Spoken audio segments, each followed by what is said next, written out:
আল্লাহ বলছেন মানুষের মধ্যে কিছু মানুষ আছে, সবাই না, ওয়া মিনান নাস, মানুষের মধ্যে কিছু মানুষ আছে যারা কিনা মাইয়াশরি নাফসাহু ইবতিগা মারদাতিল্লাহ, যেই মানুষগুলো আল্লাহ পাকের সন্তুষ্টির জন্য তাদের নফসটাকে বিক্রি করে দিয়েছে।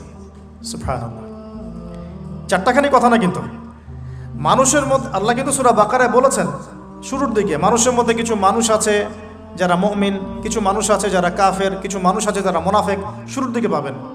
এখানে আল্লাহ পাক বলছেন মানুষের মধ্যে কিছু মানুষ আছে যারা তাদের নফসটাকে আল্লাহর সন্তুষ্টির জন্য বিক্রি করে দিয়েছে। সুবহানাল্লাহ, মানে তাদের জীবনের মূল থিমটাই হচ্ছে আল্লাহ পাকের সন্তুষ্টি অর্জন করা। কোনো কিছুকেই তারা আল্লাহর সন্তুষ্টির উপর প্রাধান্য দিবে না। যদি কোটি টাকার অফার আসে হারাম, সে সেটা রিজেক্ট করবে, আল্লাহ নারাজ হবে। একটা সুন্দরী মেয়ে যদি জেনার অফার করে, সে রিজেক্ট করবে, কারণ সে আল্লাহকে ভয় করে। সে আল্লাহ পাকের জমিনের উপরে গায়রুল্লাহ বা কুফফারদের, তাগুতদের কোনো লজ ইমপ্লিমেন্ট করতে পারবে না, কারণ সে আল্লাহকে ভয় করে।